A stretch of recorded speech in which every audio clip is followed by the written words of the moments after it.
Have you ever wondered how our ancestors explained the beginning of everything? Imagine a world where the sun was not just a star, but the supreme god. For the ancients, the sun did not only give light and heat, it was life, protection, and the only barrier against the chaos of the night.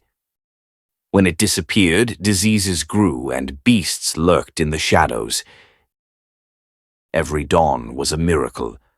On the legendary island of Atlas, the Atlanteans saw the sun as the center of everything. They venerated it in its purest form, a perfect circle, symbol of totality, of what needs nothing else to exist. And at noon, when the sun shone with all its power, that was the most sacred moment. Its light not only guided the day, but also their life philosophy.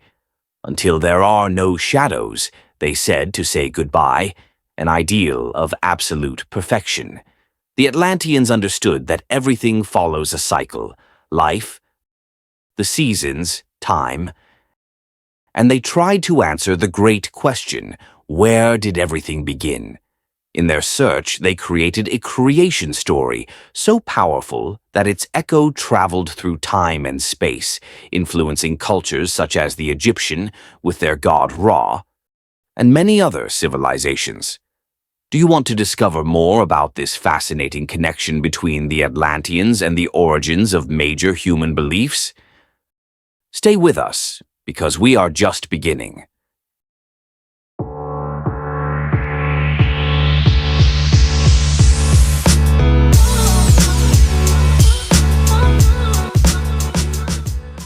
In the beginning, everything was chaos. Infinite darkness and primordial waters covered the universe, an abyss dominated by symbolic creatures, such as water serpents representing absolute disorder. But then something extraordinary happened.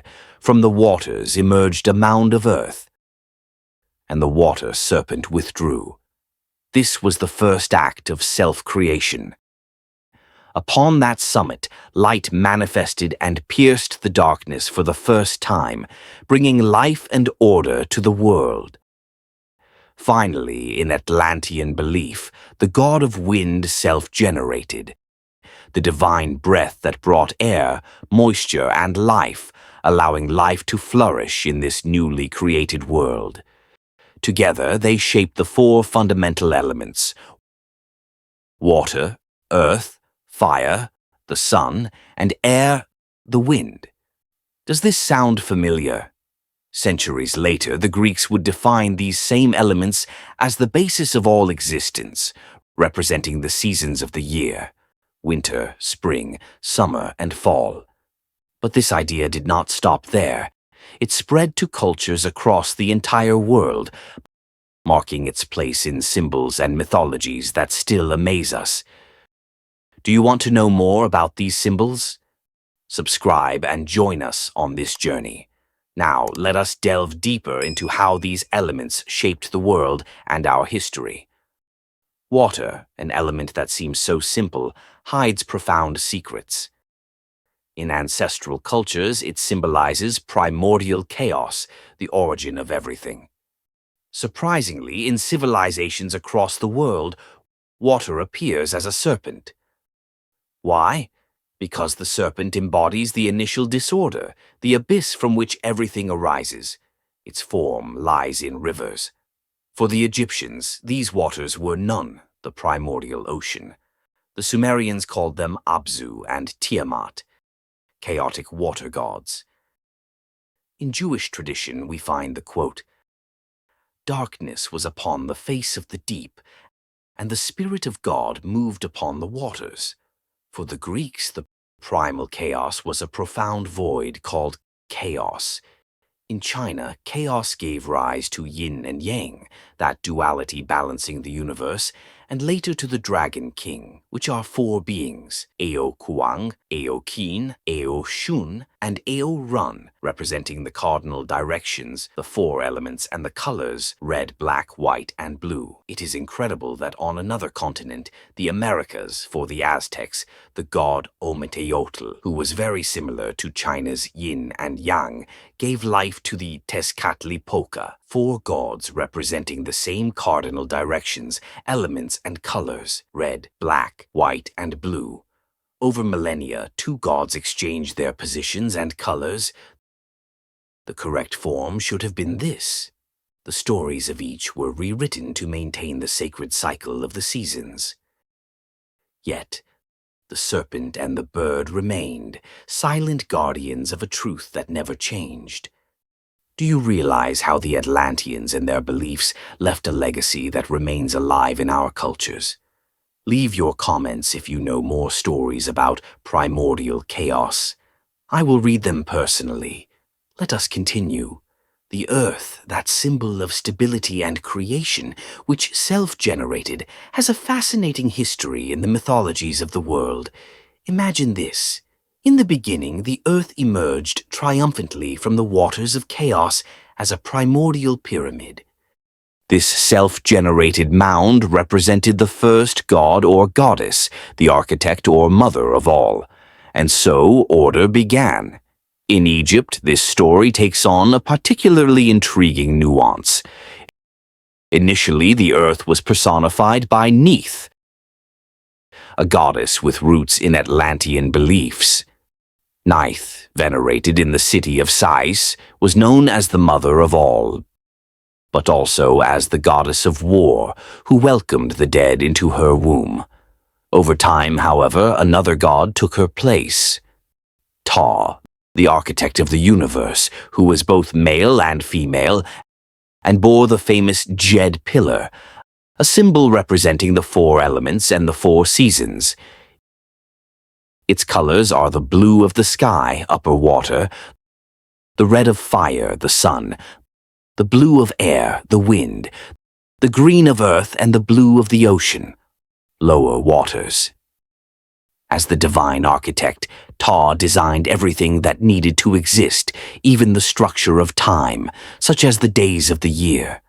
Some of these details, let me tell you, are knowledge that has remained hidden from humanity.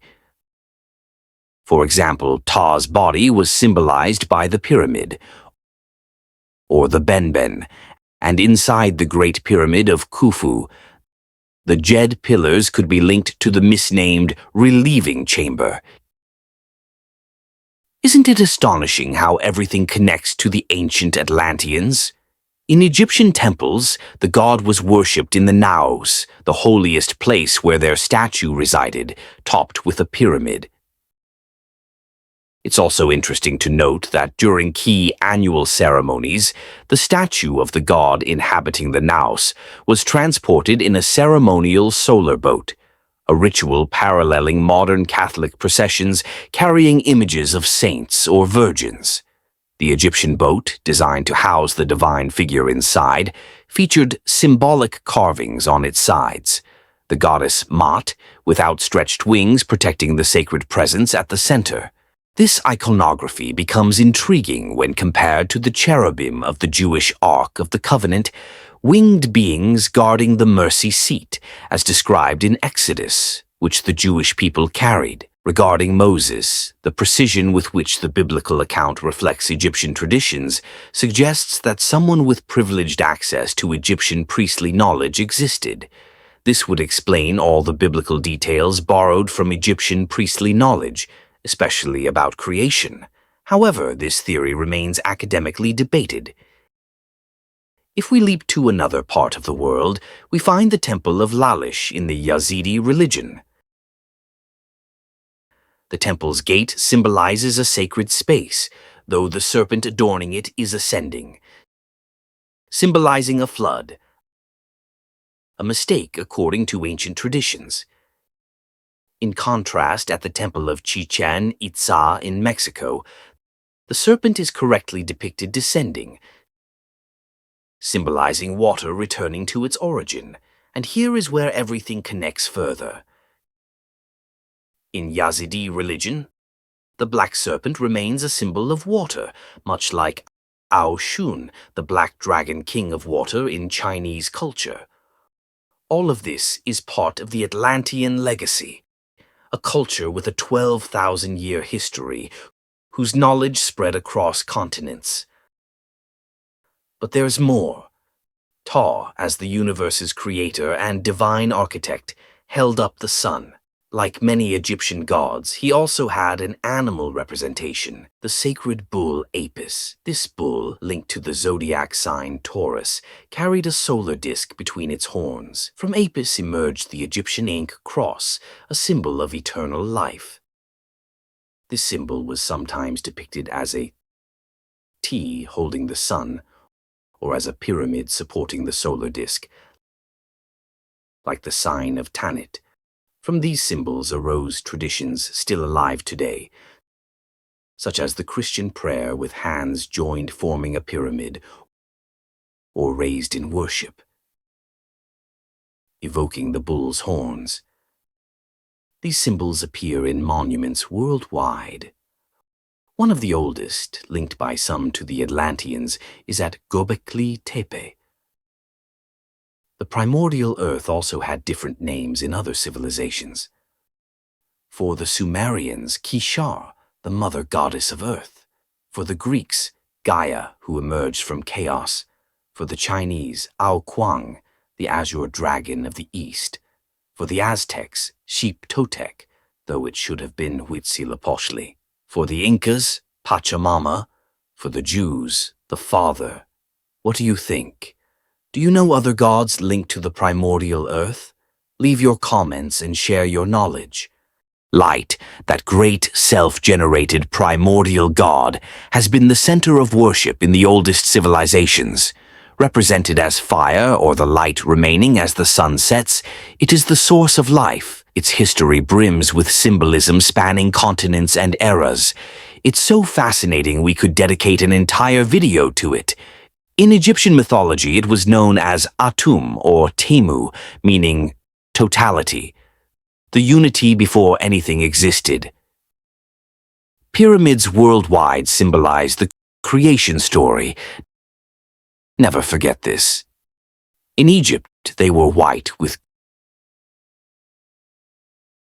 golden pyramidions at their peaks, where the divine light dwelt.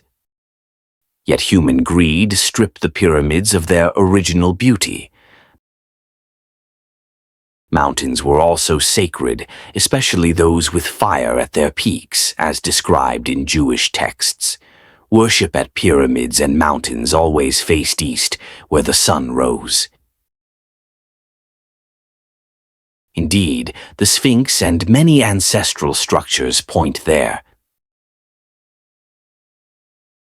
Though later religions tried to shift this orientation, like Islam, which destroyed much of our cultural legacy in the Sahara, the East remains a symbol of solar rebirth in many cults. The gods of light, sons of earth, and fathers of wind were the most sacred. Often standing atop bulls or pyramid peaks, they blended with solar deities. For the Sumerians, Anshar or Ansar. For the Greeks, Ether, the primal light before the sun. For the Chinese, Ao Qin. For the Aztecs, Huitzilopochtli, though it should have been Zipe Totec. For the Incas, Inti. For the Jews, the sun. If you know other representations of fire or the sun in any culture, leave them in the comments. The wind, as an essential creative force, self-generated. It is the divine breath that gives soul and announces mysteries. Not just the air we breathe, but the sacred spirit animating all living beings. It connects the visible and invisible. The breath every thinking being receives at birth and exhales at death. For the Atlanteans, all thinking beings, human or animal, have a soul. This wind, steeped in magic and symbolism, was worshipped as a god across cultures, representing the hidden and transcendent. It also brings moisture and rain. Around the world, the wind took sacred forms.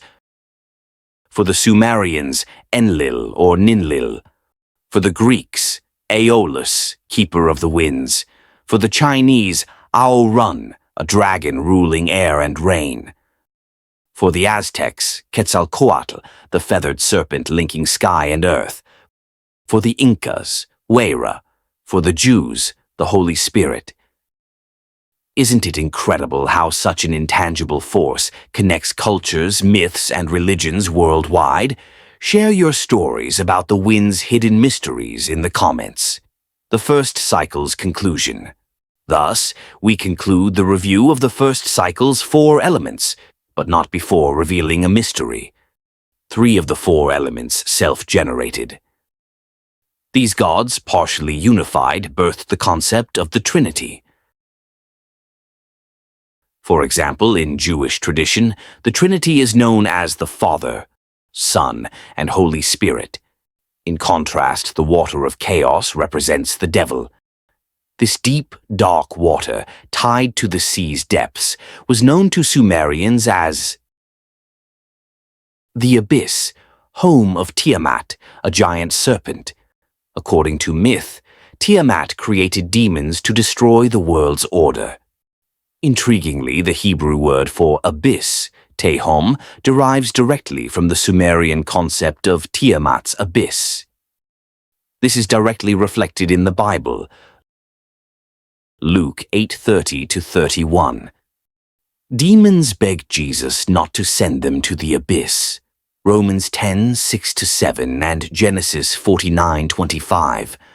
Contrast heaven above with the abyss below. Genesis 7:11 describes floodwaters rising from the abyss. Revelation 21-3. I saw an angel descending from heaven, holding the key to the abyss and a great chain. He seized the dragon, the ancient serpent, the devil, Satan, and bound him for 1,000 years. He threw him into the abyss. A relief found in Ashurbanipal's palace, Neo-Assyrian Empire, depicts the mythical battle between the winged solar god, Marduk, and chaotic Tiamat, as told in the Enuma Elish. In the tale, Marduk uses his Imhulu weapons, tempestuous winds that prevent Tiamat from closing her mouth, inflating her until she shatters. This symbol transcends cultures, appearing in the Mapuche kultrun, the Dogon Kanaga mask, Croatian tattoos, Berber Tifinagh script, and more. Comment if you want a deep dive on this in the next video. The symbol is generally interpreted as a sign of birth across cultures. Returning to the Trinity, the Sphinx of Giza may hold keys to ancestral beliefs. Its base, perhaps representing Ptah's temple, merges with a leonine body, a solar symbol in the constellation Leo. The hypothesis of a destroyed ram's head, evoking Amun, contrasts with the current disproportionate human head attributed to Khafre. This inconsistency, combined with water erosion at its base, suggesting it predates Khafre and nearby pyramids, raises the possibility that the pharaoh modified it to repair prior damage. This theory strengthens when considering Amun's early worship in the humid Sahara, evidenced by his presence in Nubia as Aman or Amun, preceding classical Egypt's Amun. Additionally, remnants under the Sphinx's jaw hint at a possible statue of its builder, perhaps holding Amun's original ram head. The ram is tied to the Atlanteans and their descendants, like the Garamantes, a great civilization that struggled to survive in the Sahara's Fezzan region despite desertification. They possessed a script inherited from the Atlanteans and used chariots pulled by multiple horses, just like them. Historian Herodotus recounts that the Garamantes passed knowledge to the Greeks, including 4-horse chariots. Notably, Plato mentions in Critias that these chariots were used in Atlantis. The Garamantes also bred rams whose horns, curved forward like almonds, forced them to graze backward to avoid stabbing the ground. Their capital, Garama, practiced an ancestral tradition, burying the city under its foundations and rebuilding atop it, a custom also seen in archaic cities like Troy. Plato even claims the god Poseidon from Atlantis traveled to Troy to wall it as part of an ancient pact with the Trojans. With this, the first cycle of creation concludes. But as in nature everything is cyclical and repeats infinitely, the second cycle must necessarily begin. The Jewish creation consists of two cycles. For this, the fourth element, wind, interacts again with the first, water. The moist breath generated an expansion called heaven, separating the primordial waters into two parts. The waters below, known as the ocean, and those above, as the celestial vault, or firmament.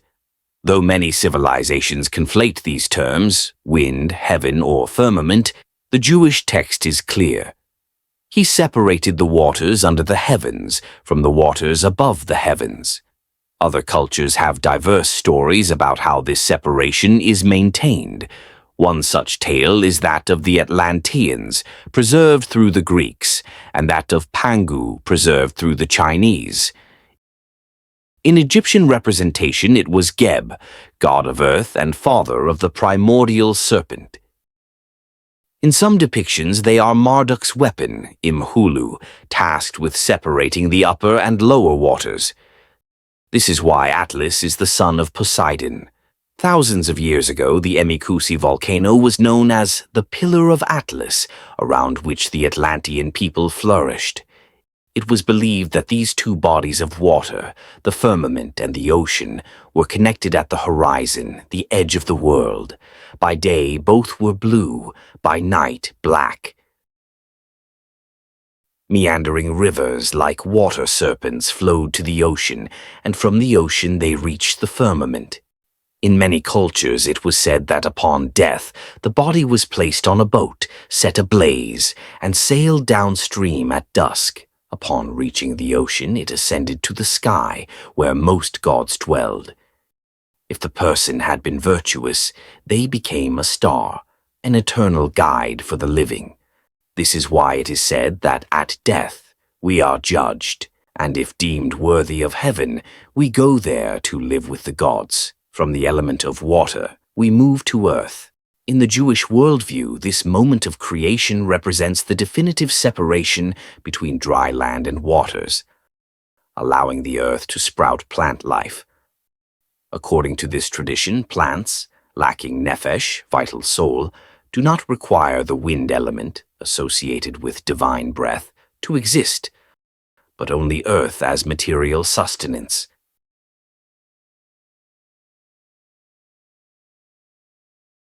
This may explain why Herodotus claimed the Atlanteans did not eat meat. Later, through the word, or rather, divine will, the transition to the element of fire occurs.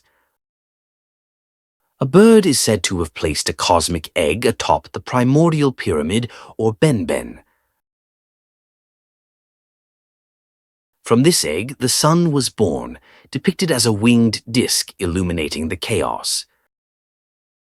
This idea inspired the Greeks to create the legend of the phoenix, reborn from its ashes, symbolizing the sun's eternal cycle. Dying at dusk and reborn each dawn.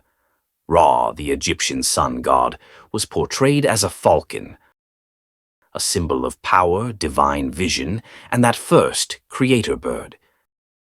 In Egypt, it was also known as Bennu, though depicted as a different bird. Over time, various empires adopted sacred birds to symbolize the sun. Today, the eagle remains a recurring symbol across cultures. However, the Yazidi religion venerates Melek Taus, translated as peacock angel. This majestic bird is central to their symbology, with a shattered egg at its feet, a possible allusion to seasons or primordial elements.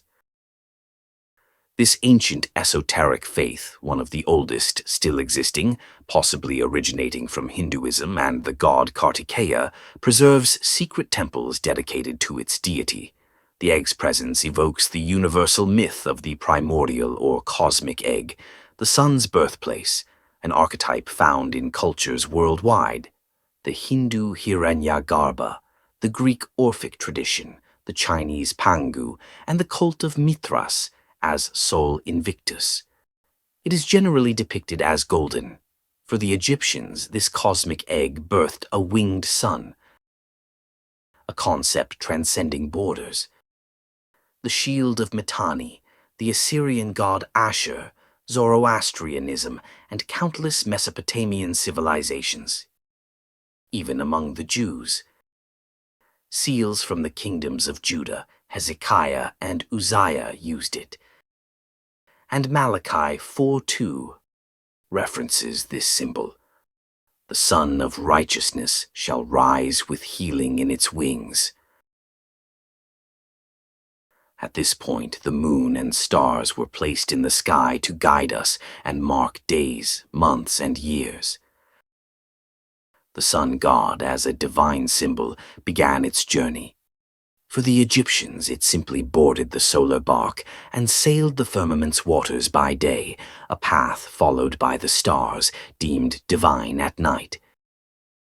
Finally, the last element, wind, gave the breath of life to all living beings. Birds, fish, animals, and ultimately, humans. Here concludes the second cycle: water, earth, fire, and wind. Many more cycles repeat endlessly in all stories. It is up to you to identify each god or figure and their role in the balance. Over time, this story transformed across religions and cultures, each adding or modifying elements according to their beliefs.